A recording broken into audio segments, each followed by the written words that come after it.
नमस्कार, मी मयूर पाटील, माजी संचालक कृषी उत्पन्न बाजार समिती कल्याण। मी आपणास एवढं सांगू इच्छितो की शेतकऱ्यांनी मला शेतकरी गटातून निवडून दिला होता की शेतकऱ्यांच्या बाजू मांडण्यासाठी, परंतु ही कृषी उत्पन्न बाजार समिती कल्याण ही कोणत्याही शेतकऱ्यांच्या हिताचं काम करताना मला तरी अजूनपर्यंत दिसली नाही। त्याचंच एक उदाहरण म्हणजे संचालक मंडळाची सभा 7/3/2025 रोजी 7/4/2025 रोजी बाजार समितीच्या सभागृहात ही सभा पार पडली। त्या सभेमध्ये विषय क्रमांक होता 11। हा कसा दिशाभूल करणारा विषय होता। समितीच्या मुख्य आवारातील भाजी बाजार विभाग 1 मधील B4 टाईप इमारतीचे बांधकाम व बाजूचे रस्ते कॉन्क्रीटकरिता स्वारस्याची अभिव्यक्ती कंसामध्ये एक्सप्रेशन ऑफ इंटरेस्ट अंतर्गत प्राप्त आधारावर निर्णय घेणे, हा कसा एक शेतकऱ्यांसाठी दिशाभूल करणारा विषय होता। याच्याबद्दल मी सभागृहामध्ये तत्कालीन सभापती व सचिव यांच्याकडून माहिती मागितली, परंतु त्यांच्याकडे माहिती उपलब्ध नव्हती। परंतु माजी सभापती यांनी आम्हाला ही माहिती दिली की याच्यामध्ये आपण असं ठरवलेलं आहे की सदर जागेवर आपण 20 गाळे बांधणार, व्यापारी गाळे बांधणार आणि त्याच्यातून येणाऱ्या डिपॉझिटमधून आपण तेथील रस्ते कॉन्क्रीट करणार।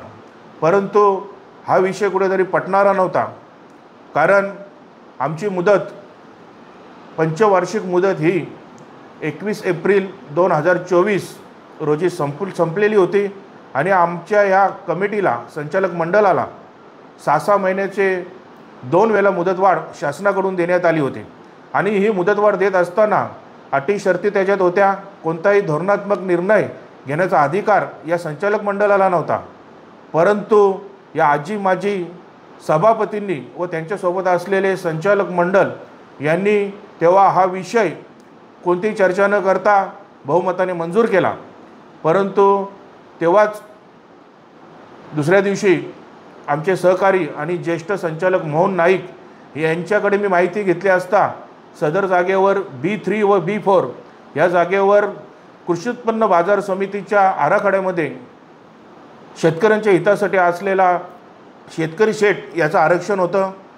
B3 वर शेतकरी शेडचं काम झालेलं होतं आणि त्याचा फायदा सर्व पंचक्रोशीतील सर्व तालुक्यातील शेतकऱ्यांना मिळत होता।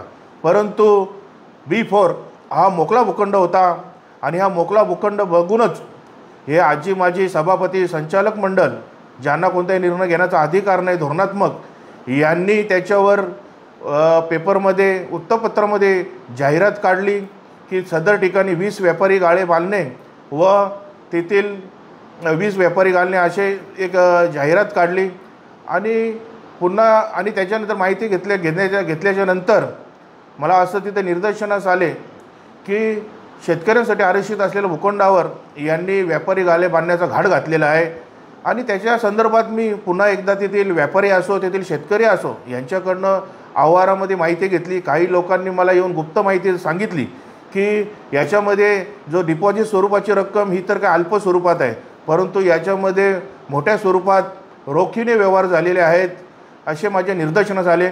तेव्हाच मी पुन्हा एकदा आमच्या समितीची तातडीची मीटिंग 21/4/2025 रोजी सभागृहात होती। तेव्हा सकाळी 9:30 वाजता माननीय सचिव यांच्याकडे मी माझी लक्षवेधी तिथे लक्षवेधी दाखल केली।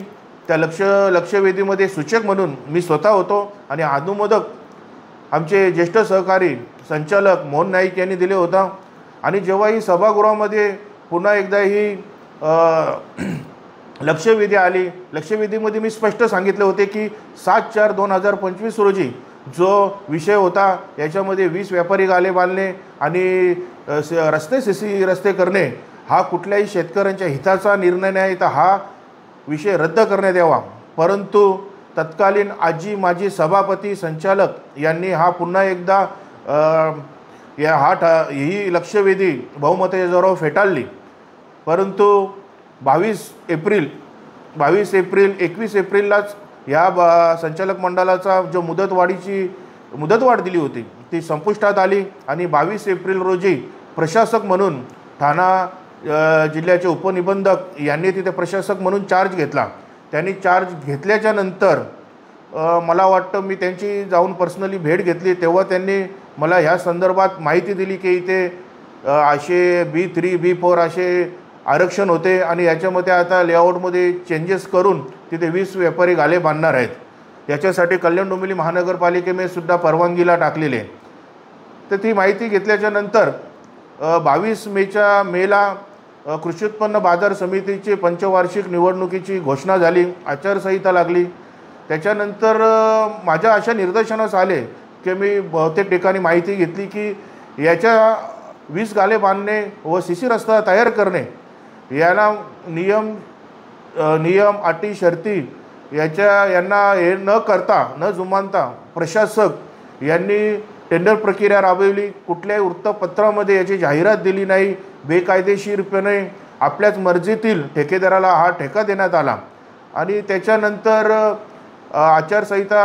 आचारसंहिता संपल्याच्या नंतर मी पुन्हा एकदा उपजिल्हा निबंधक तेव्हा ते तत्कालीन प्रशासक होते यांच्याकडे तक्रारी अर्ज दिला. या तक्रारीवर आतापर्यंत कोणत्याही प्रकारची कारवाई केलेली नाही आणि त्याच्यानंतर पणन संचालक असो यांच्याकडे सुद्धा मी तक्रार केलेली होती, त्यांनी सुद्धा आतापर्यंत कुठली कारवाई केली नाही. म्हणून मी शेतकऱ्यांच्या हितासाठी निर्णय घेण्यासाठी शेतकऱ्यांची बाजू मांडण्यासाठी की तेव्हाच मी हा इशारा दिला होता की शेतकऱ्यांच्या शेडवर जर तुम्ही व्यापारी गाले बांधून शेतकऱ्यांचं जर नुकसान करणार असाल तर मी त्याच्यासाठी न्यायालयात जाईल. आता मी न्यायालयात याचिका दाखल केली होती आणि त्याची सुनावणी 24 सप्टेंबरला माननीय उच्च न्यायालयामध्ये आहे. धन्यवाद.